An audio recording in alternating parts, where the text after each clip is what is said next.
For most of us, a volcanic eruption, a hurricane, or an earthquake is either a blind cosmic force or an act of God.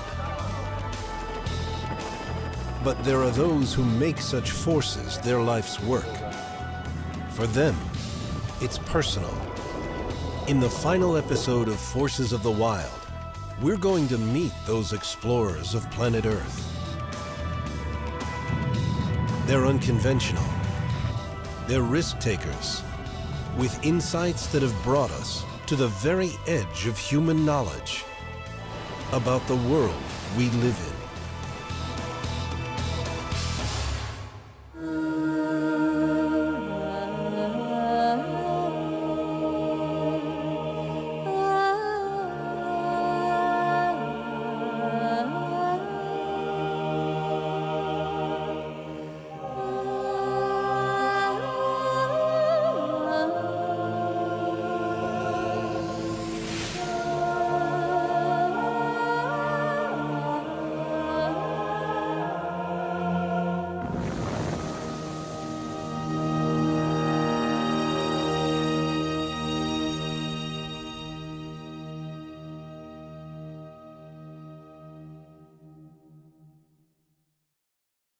This program was made possible by contributions to your PBS station from viewers like you. Thank you.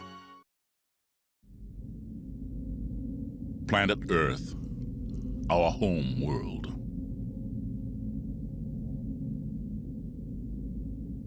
It's a world shaped by forces of monumental power. Yet that doesn't mean we should see it simply as a raging, savage planet.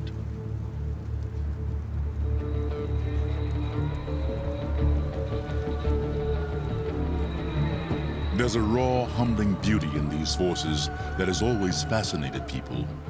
And many scientists and explorers have spent their lives trying to understand the way the world works.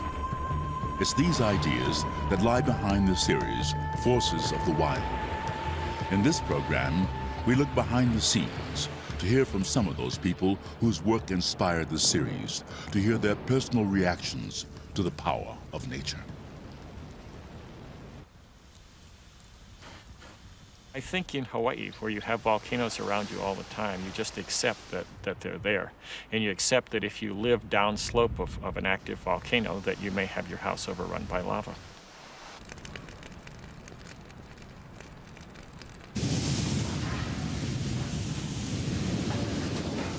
To sort of get an idea of the power of one of these, you can compare it to the atomic bomb. The energy released is something on the order of 300 or 400 Hiroshima-type atomic bombs per hour.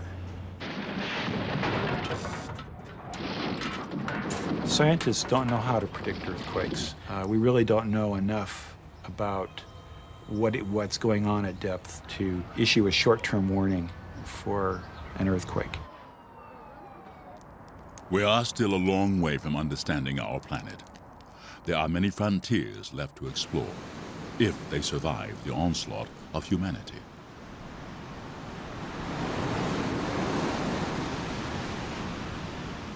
The most important thing we need to do is to explore and understand what's killing the oceans and therefore harming us and our future is ignorance. We know so little.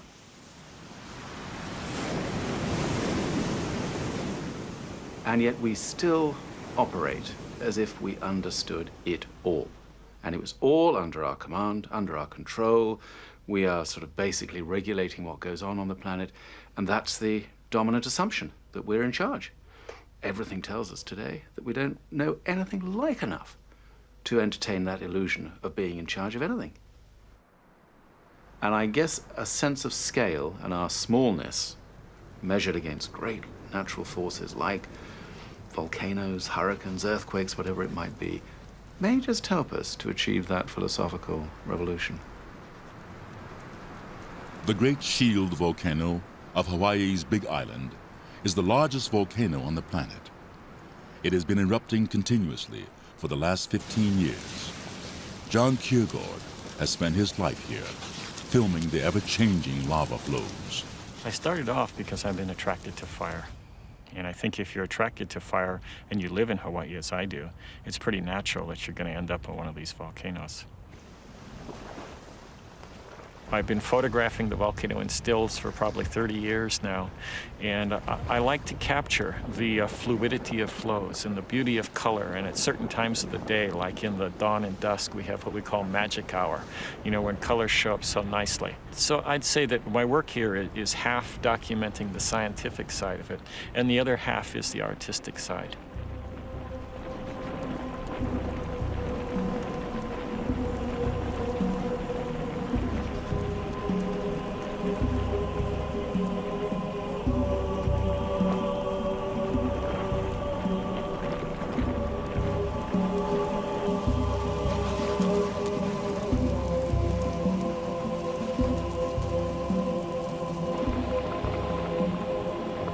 John's love of the volcano comes through in the beauty of his images, but he never takes it for granted. However beautiful it looks, a volcano is very dangerous.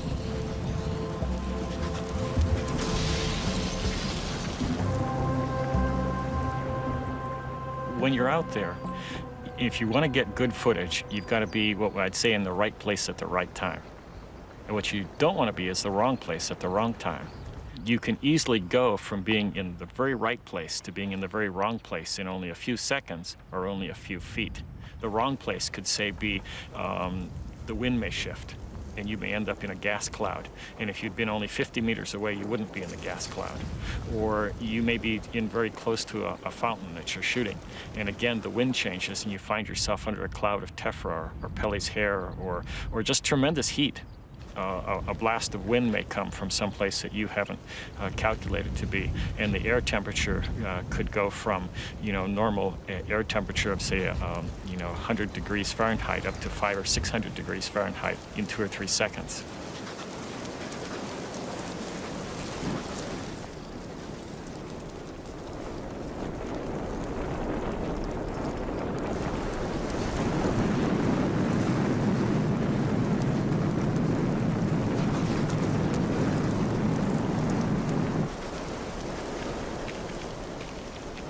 Almost everything that occurs out there is preceded by a sound. And you must be able to hear this sound and recognize that it's different from all the other roars and rumbles and rushes and that kind of thing that's going on out there, so that you stop. If you can't figure out what that sound is, then you get out of there immediately.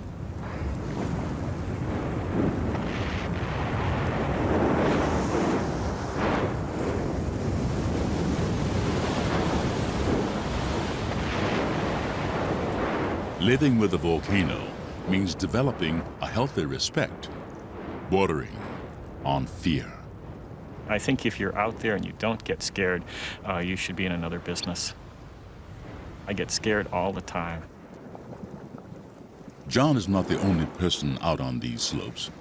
All this activity offers the perfect chance for scientists from the Hawaii Volcano Observatory to study the details of how a volcano works.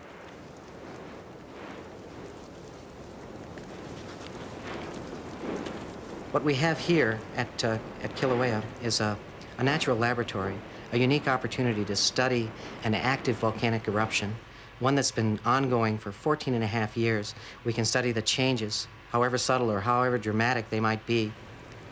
We sample the lava routinely, hopefully at least once a week. The chemistry of these lava samples tell us a lot about what's going on in Kilauea's magma chambers. Once you work around the volcano enough, you gain an appreciation for what can happen. And believe me, I'm a lot more cautious than most people. I'm a lot more jumpy than most people. Often I'm out with visiting scientists or film crews and other people that aren't as jumpy as I am. When I hear a noise, I move quickly, and only because I have some appreciation of the things that can happen. But if you've been around it long enough, you gain some appreciation of the behavior, and it allows you to make the kinds of measurements that are very important. You want to be able to collect lava samples that are directly from the vent and not far away from the vent. And that's where things are most active. That's where, the ground is most likely to crack and erupt from new fissures, or it's where you're more likely to get large collapses in the ground because the magma is eroding from beneath the surface. So all of these things come into play when you're trying to make measurements near an active vent.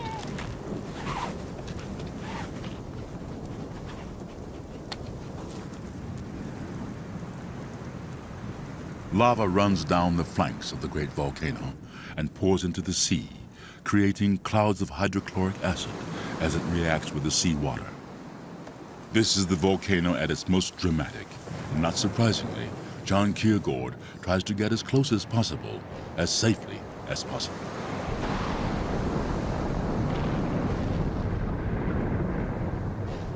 Of all the filming I've done, the most spectacular day I had was about 4 years ago.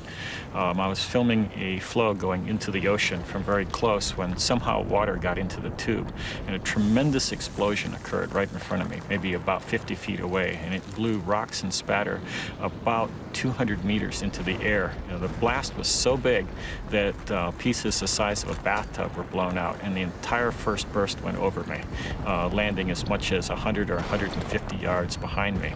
And by the time that burst landed, the second burst was airborne. And I got decked by a piece the size of a trash can lid on that one. And before the third burst landed, I managed to grab the camera and run for it. But it was completely memorable, and a tremendous amount of material was being thrown out. And I think that standing there and also getting knocked down by it just makes you not take anything for granted. All volcanoes demand respect, but some are very, very dangerous.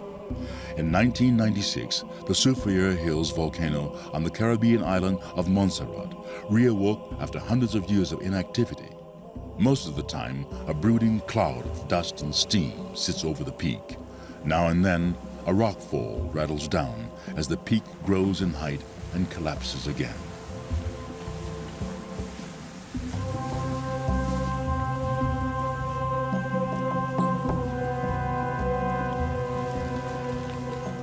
And sometimes, without warning, a massive explosion of boiling gas and fragments of rock hurtles down the volcano at 100 miles an hour.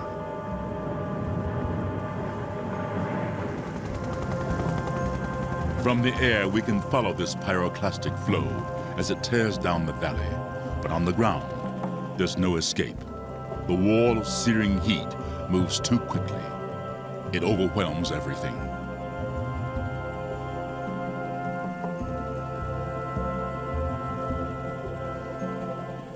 Despite the speed of the pyroclastic flow, and despite its unpredictability, there's one man on Montserrat who's prepared to venture up the smoldering peak on foot, photographer David Lee.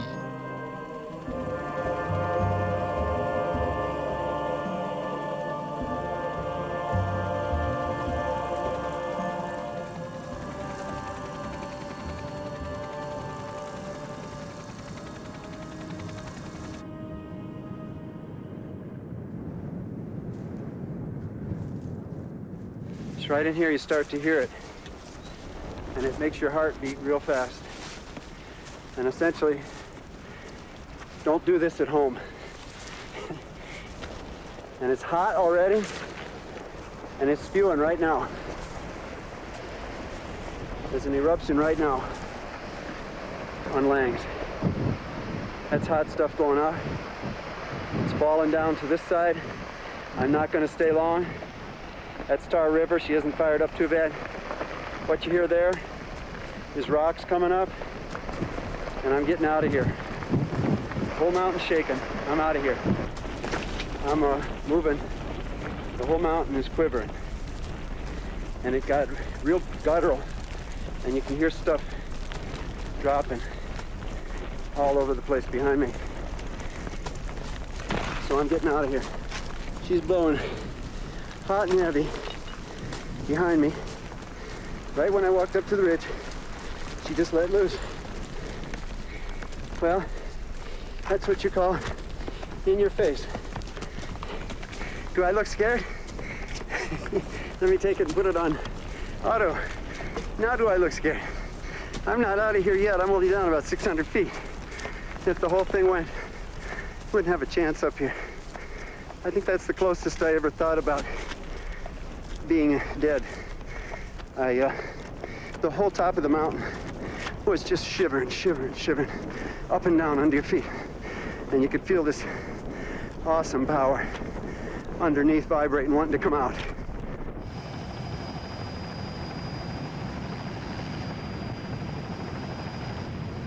And the mountain blew again. The pyroclastic flow was so powerful it reached the sea. This is the first time anyone has filmed such a flow over the water. Unpredictable events are difficult to study or capture on film.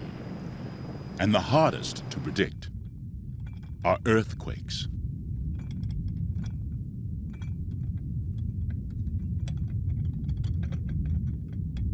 They come without warning and are over in seconds. In trying to understand them, scientists are faced with an almost impossible challenge.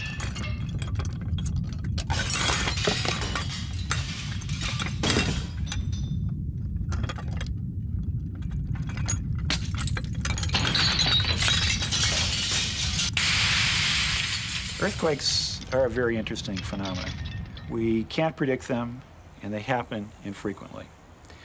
When we want to learn something about an earthquake, we can put all the instruments out that we can think of, and then we essentially have to wait for the Earth to do its thing. And sometimes we wait a long time. Parkfield, California, was the obvious place to focus their efforts. It straddles the San Andreas Fault, and historical records show that the fault here breaks at regular intervals, every 22 years, producing earthquakes.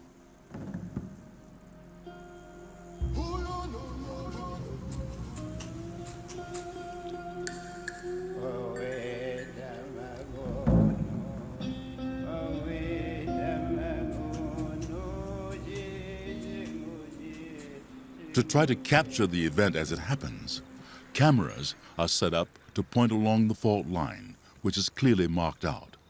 When the quake hits, we should, for the first time, see exactly what happens as the fault breaks.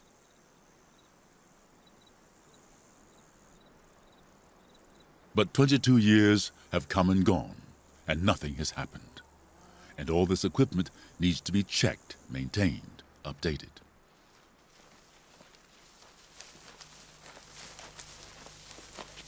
In the early days of the experiment, we were rushing to get the instruments in place because we weren't sure when the earthquake would happen, and when the most likely time was about 1988. Of course, the earthquake hasn't yet happened, and we've had some time to examine the recordings from our data. And clearly, the big payoff will come when the earthquake happens, because most of the experiments are really designed to record what happened just before, during, and after a significant earthquake. Well, Fred Fisher designed this camera case. Couldn't buy one commercially. It seems to have held up pretty well. Yeah, it's aged through the years so far pretty good, Is this the original camera, or we've had to replace them? No, this is an upgrade. We decided, or Fred decided, that when this better camera became available for sighting down the long way down the fault, better optics, a little faster films or shutter speed, that he thought we'd install this one. Oh, and there's the electronics that Fred built. As I remember, this is designed to turn on about every 6 minutes to keep the camera in pause mode so it can engage quickly enough to capture the beginning of the earthquake. Right. How many times has this system triggered in an actual earthquake? Geez, I can think of at least 3 other times. So it seems to be working fine. Right. Catching those earthquakes. We just need to catch the one we're looking for. The fault here still refuses to break. Bill Bakken and Rich Lichty will just have to be patient.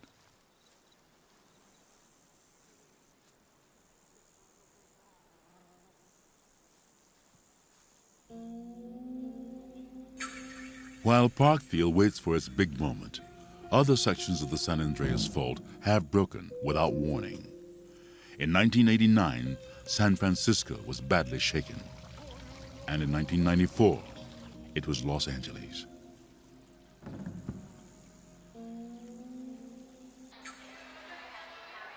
The quakes were captured on security videos.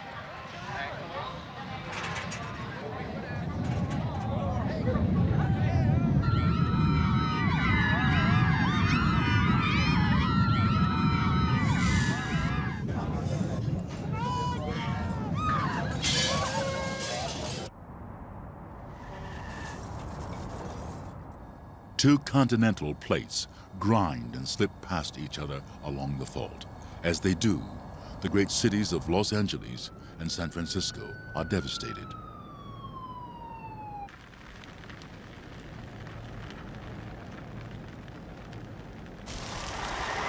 A serious danger is fire, as fuel pipes break open and heaters ignite.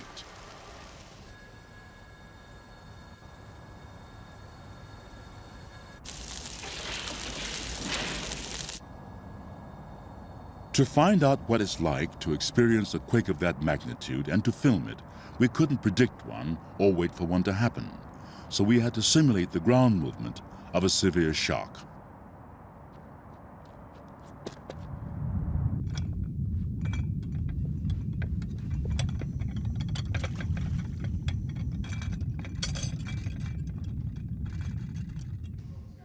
This is the full-sized ground floor of a house, built and balanced on a central pivot. Push up, please. Push up. Okay, push down now. Take it straight. Get. With enough muscle power, it can be shaken to the same degree as a Force 8 quake, and the house is demolished.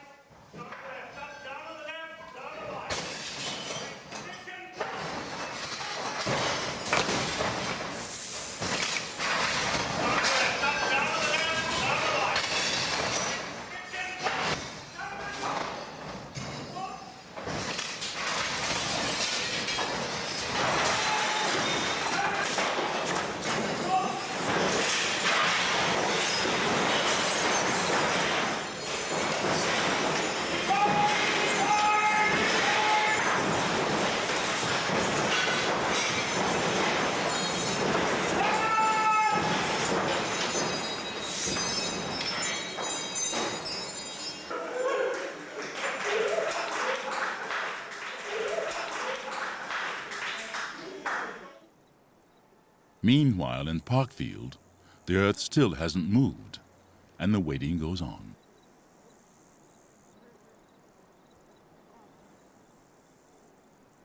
In Parkfield, I've waited longer than I thought I would have to. I'm still waiting, and I'll be happy when the earthquake happens.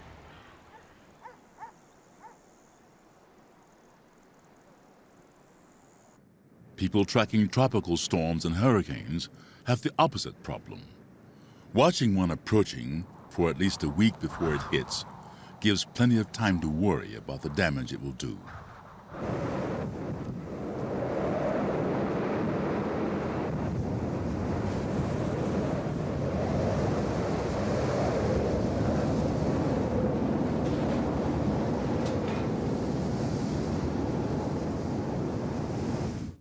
Tropical storms are born over the warm waters of the tropical oceans. Today, August 17th, the first tropical storm of the 1992 season, Tropical Storm Andrew, is developing in the East Atlantic. It's currently tracking due west and is expected to turn to the northwest within 24 hours. Following these storms and predicting their path is the job of scientists at the National Hurricane Center in Coral Gables, Florida. During the hurricane season that goes from June 1st to November the 30th, I'm watching every disturbance that come from Africa all the way to the Pacific. And if one of those systems develop into a tropical storm or a hurricane, we issue the warnings, and we coordinate with all the Caribbean countries, we coordinate with all the forecast offices in the United States, and we try to issue the watches and warnings. Tropical Storm Andrew is upgraded to a hurricane. It is now tracking directly west and gaining strength. A hurricane watch is posted for the northwest Bahamas.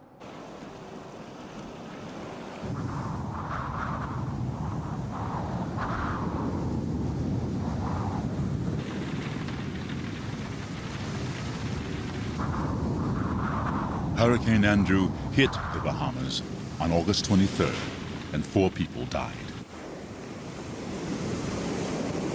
Normally, we can issue hurricane warnings for 24 hours. And we tell the people there is an area of low pressure. You should listen to the radio in case, or TV in case the system develops. And we go step by step. August 23rd. Hurricane Andrew is now a Category 4 hurricane and has reached the North Bahamas.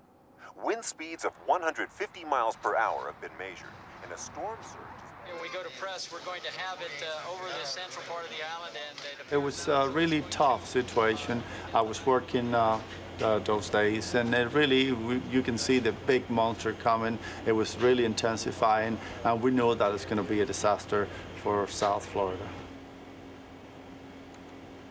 When we have a hurricane that hits land, the ocean comes with it. And that's a big problem, because if you have winds, you can hide in a closet, you can hide in the bathroom. But if you have the water, you die. When it was clear where Andrew was headed, the Hurricane Center issued a warning to people along the coast. The great fear is that you're going to have this huge traffic jam, gridlock, and then the hurricane comes, and a car is much more dangerous to be in than a home. And beside the highway is low-lying area that's going to be flooded. And so we're afraid that in that kind of scenario, you could lose hundreds.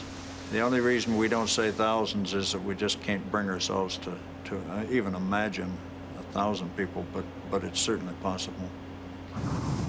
Andrew hit Florida just south of Miami in the early hours of the morning of August 24th, 1992.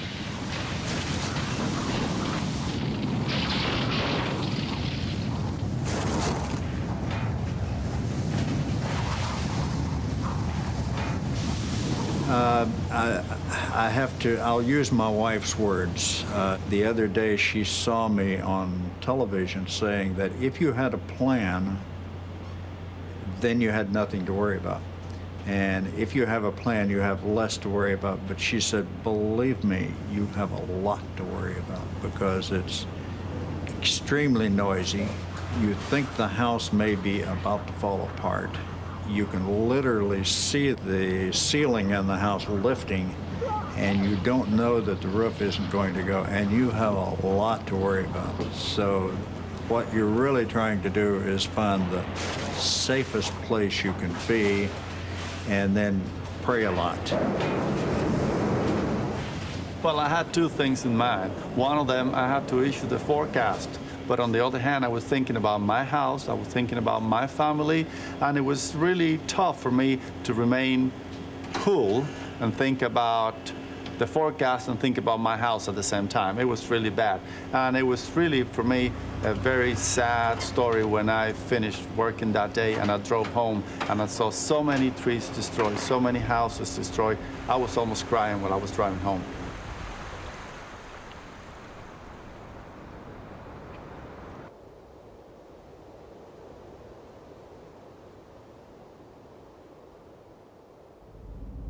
Planet Earth is a world of water. Sea covers 70% of the globe, but we're creatures of the land and still have a lot to learn about our own habitat. We've barely dipped below the surface of the ocean world.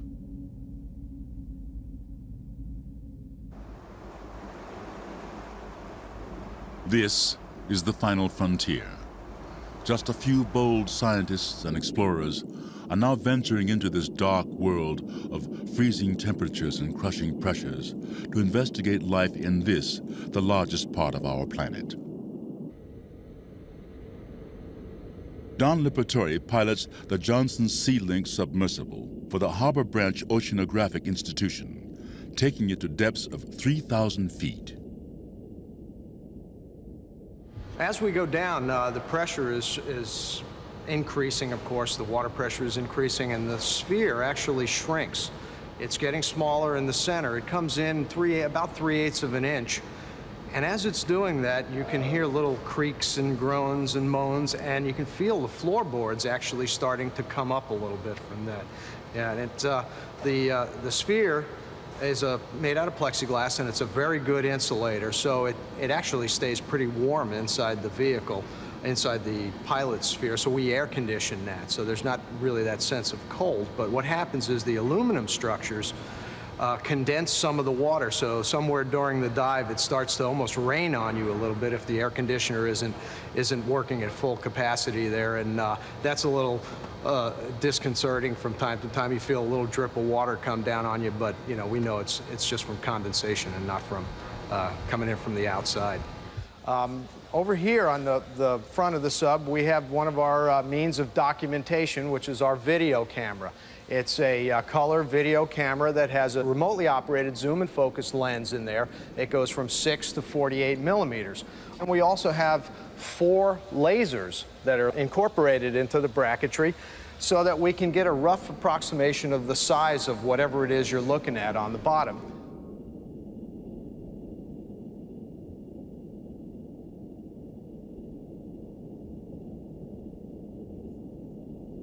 These submersibles give us a way to study life down here at first hand, rather than the pressure-distorted remains of creatures hauled to the surface in nets. And the trip is always worth it. Edie Witter of Harbor Branch. 13 years ago, I got my first dive in a submersible, and it definitely changed my view of what the oceans are about. I was stunned by how much bioluminescence I saw. And I realized that this had to be one of the dominant processes in the ocean, and yet very few people were studying it. Animals make light by mixing chemicals inside their bodies, and we can actually duplicate that in the laboratory with a light stick such as this. We have chemicals inside this tube that can produce light. They're separated from each other by virtue of the fact that one of them's in a glass tube, but when I break that glass tube, I can produce light. But there's no heat from that light, it's cold light. And that's exactly what the animals do. They mix chemicals inside their bodies to produce light. And the light shows that I saw were so stunning and breathtaking. There'd be things that would flash and glow, and there would be pyrotechnics that would just swirl out of the darkness and then be replaced by something even more spectacular. And most of the time I had no idea what I was seeing, but it was absolutely breathtaking.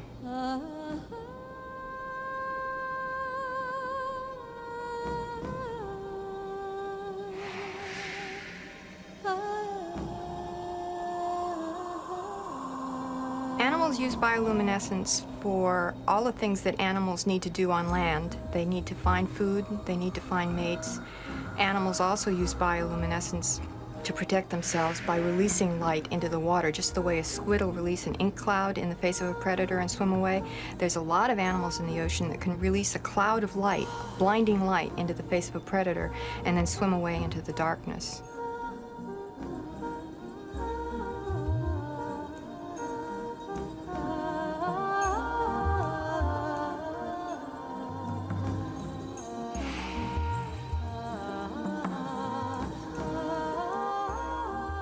Life in the ocean is so diverse.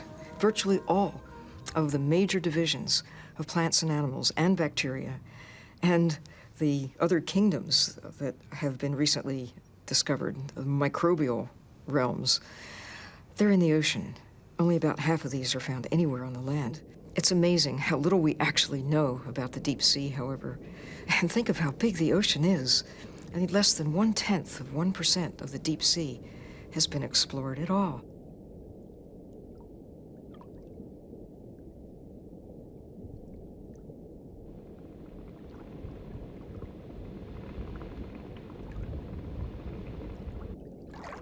And what is it that makes this planet hospitable? It's that ocean filled with life. It's not just that it's water. It's water with all of the many variations on the theme of life that we call biodiversity. Make that system work. Produce the oxygen, absorb the carbon dioxide, are fundamental to the chemistry of the planet. We survive on Earth because we are a part of nature. We can't separate ourselves from it. If we do succeed in lofting ourselves to some distant place in space, it will be because we take our life support system with us.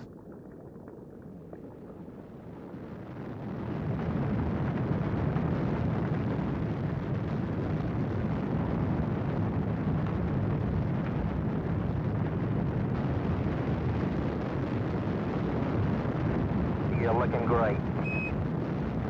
Here go. Liftoff. Liftoff.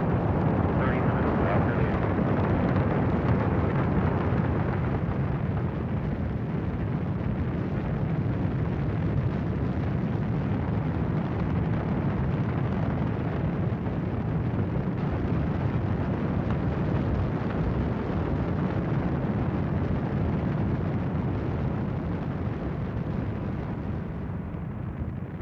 We've only just begun the journey to other worlds. So far, we can spend only a short time away from the life support systems of Earth. But there are many human beings who have floated high above the planet, seeing the whole of our world in one glance. Beautiful view. Isn't that something?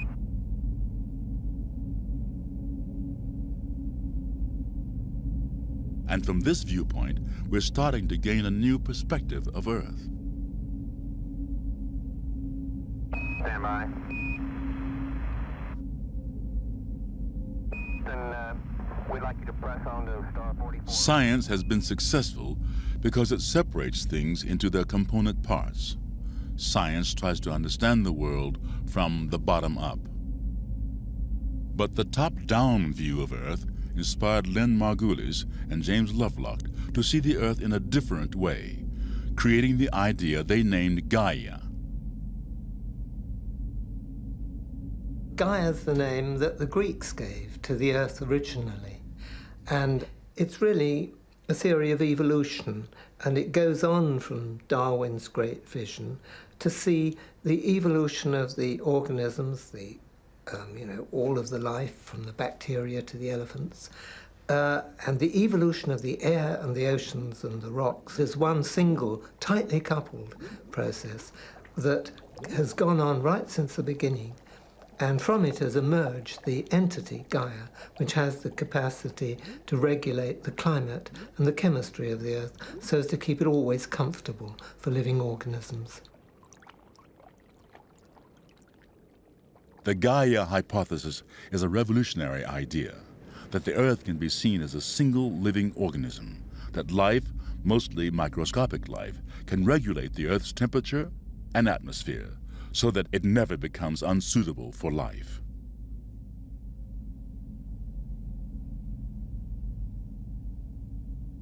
It's a revolutionary idea not yet accepted by many scientists. Biologists always get very anxious when I talk about the Earth as a living organism, and they say, but it can't reproduce, so it can't be alive. But this, I think, is a bit of a narrow view. It's irritated scientists all over the world, but I can't help that. I'm not in the business to please them. Lovelock doesn't see Gaia as a literal idea. It's a way of seeing our planet that makes us ask new kinds of questions. To writer and activist Jonathan Porritt, that can make all the difference. I think one of the great, exciting science adventures of the last 20 years has been the so-called Gaia hypothesis, because what it has done is to inspire a debate about the notion of interconnectedness of the whole planet, of the planet as an organism. Now, I still think that for most people on the Earth today, that's a very hard thing to wrestle with. We still see the world as a series of these completely disconnected little slices of life, this species, that habitat, that system, whatever it might be, none of them connected, as far as you can tell. And what the great challenge now of the science coming forward from scientists is that we have to see the connections between things as being at least as important as the things themselves.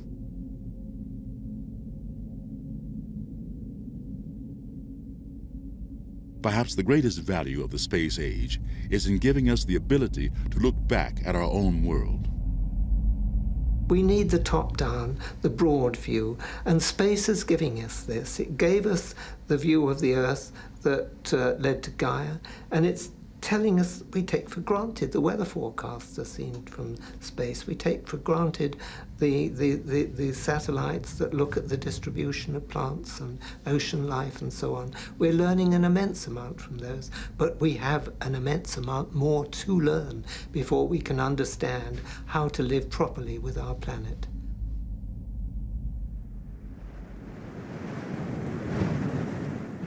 But the very success of the technology that took us into space and gave us the new view of the Earth is also cutting us off from the nature of our world.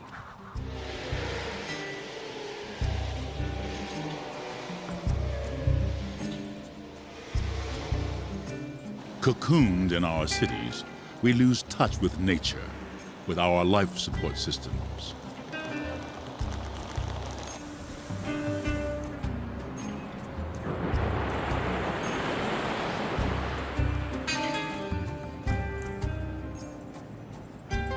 I think we are dangerously out of touch with nature. Just to live in the middle of a largely urban industrial culture means you get very disconnected from ordinary natural patterns, from the seasons, from different sounds, from being able to see the stars. You know, we're doing this interview here in London. When did you ever last see the stars in London? All of these things, which are a very important part of what we are as human beings. We didn't just pop out of nowhere as human beings. We emerged out of an evolutionary process going back over billions of years with all the inheritance that that brings with it. Now, I'm not sure that we can really cope with some of these complex sustainability issues, which are all about our relationship with the rest of life on Earth, unless we reconnect to life on Earth, unless we find a much more living relationship, direct relationship with these natural cycles, with some of the basic underpinning elements of what makes life on Earth possible.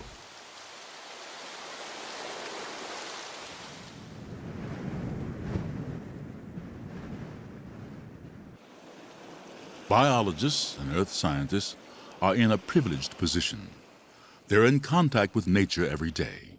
But beyond the objectivity of science, there's an emotional bond that can't be denied. An emotional bond that drives many scientists.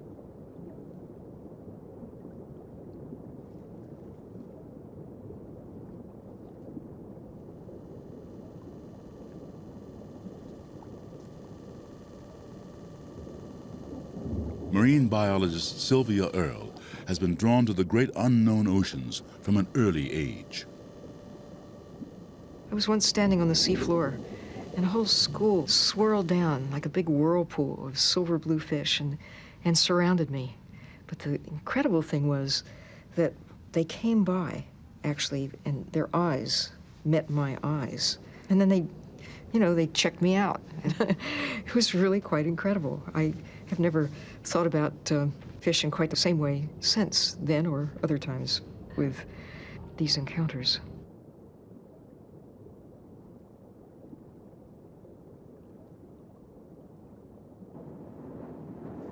Wildlife filmmakers also enjoy daily contact with the natural world, but sometimes the bond goes much deeper.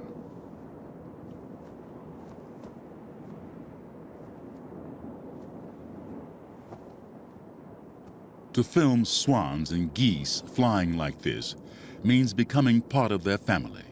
It means completely taking over the role of the parent bird, even before the eggs have hatched.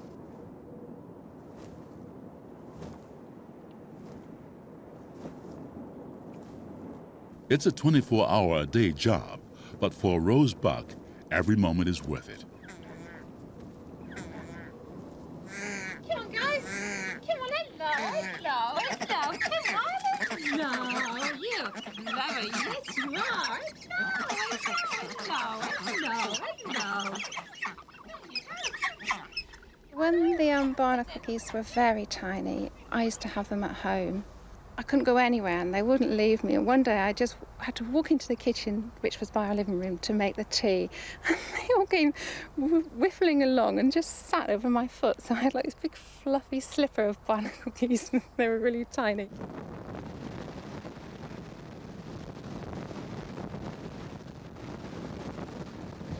Once they could fly, the birds would follow Rose anywhere. The geese fledged before the swans and were always more of a handful. I think they were probably a bit more difficult to train in the fact that they were quite unstable. They'd try and get in front of the car and you really had to have your wits about you when Lloyd was driving to see where they were all the time. Because I had both the geese and the swans since they were really tiny babies under 24 hours old, the feeling grows the older they get. you feel really proud of them the first time they fly and the first time they go beside the car, and they are so affectionate to you, but also I felt very affectionate, and well, I just love them to bits. While the geese were performing for the camera, the swans still had a little way to go. Steady, put it on the side. That's it, well done.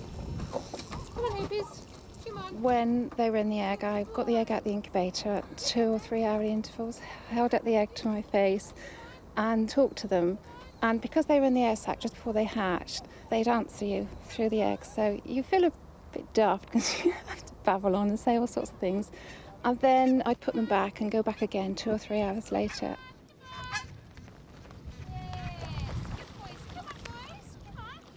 When I went to get one of the eggs out a few hours later, it was Dan, and he chipped all around the shell, and his little beak was poking out. And when I sort of held him up to talk to him, he was just going all along the edge of my mouth with his beak. So he was really sweet, and he turned out to be one of the best swans for flying and keeping close to me. Swans just are much slower, more majestic, and they'd go about their own business, and they were quite peaceful in amongst themselves. But the geese were like, they were like a gang of scruffy teenagers. Sometimes they'd go around, sort of strutting around, see what they could do, and they were into everything and nosing around.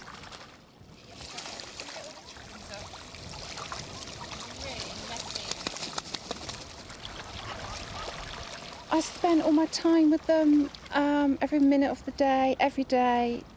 They were with me, and as soon as I called, if they just got more than a few yards away, I'd just say, "Hoopers, hoopers," and they'd come back in and sort of talk to you.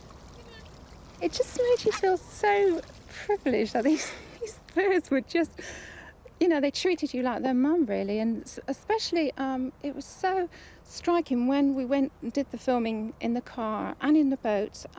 They'd be there in the water and you call them, and as soon as they saw you rushing away, they'd come flapping along with their great big huge wings, and then they'd get into position beside the boat or the car, and I'd be the lead swan. They'd view me as the lead swan, and they'd all get in their formation behind. They have these huge wings just flapping up and down inches from your face, and then every few seconds they look to see if you were still there, and it was a privilege. It was absolutely brilliant.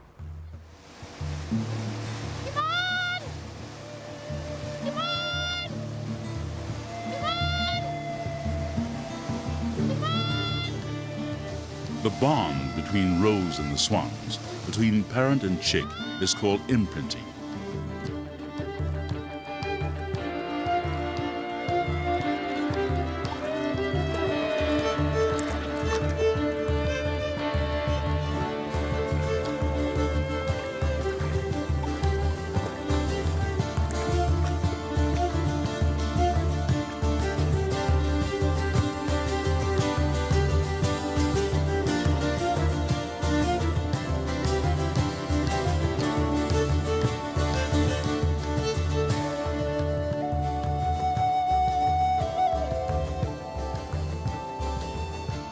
In the wild, swans and geese imprint onto their parents so they can follow them on their long migration flights and learn the route for themselves.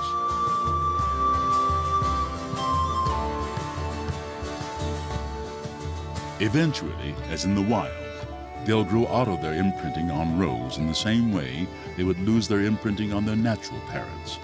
But for now, she's everything to them.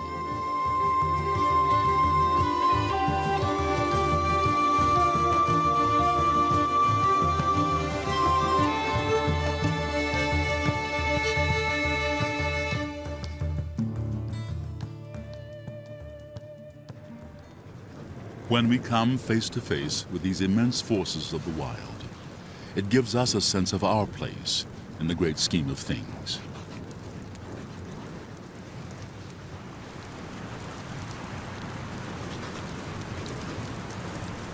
From ancient stories to modern science, we are still reaching to understand the raw power of nature. I think it's a fairly strong belief amongst Hawaiians of Pele being the goddess of fire. I see Pele as Mother Nature. And so when I'm out on lava flows, I don't do things like throw my trash in the flow, although some people do. I respect nature, and to me, Pele is the deity that I use when I see nature. And these forces operate with or without us.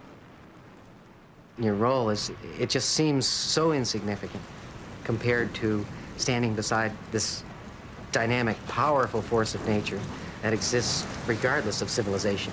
And our ability as humans to experience, and it's almost a religious experience. It rocks your very sense of existence, just to stand and feel that awesome power.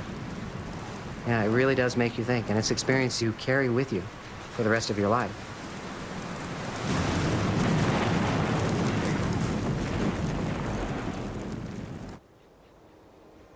We can now study the Earth's great processes. We can use scientific theories to speculate on how it all works.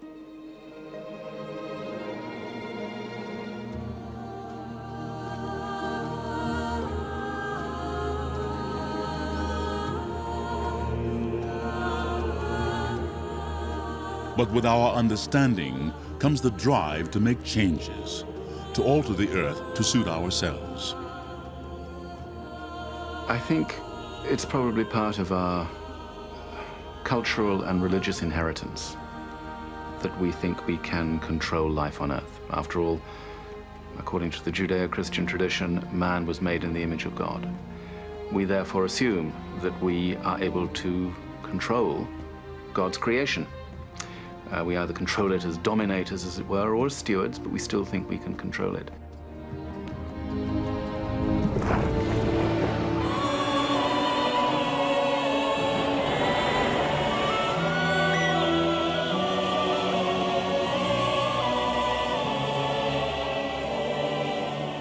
All we've ever tried to do is live well on this earth. But in our success, it is dawning on us that it is no longer the planet we need to control. It is ourselves.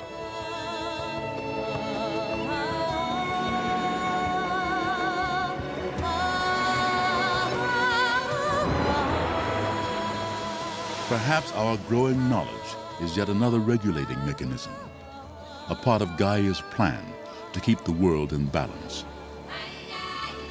For we too are children of the earth, an unfolding chapter in its long history of change, of glorious creation shaped by the forces of the wild.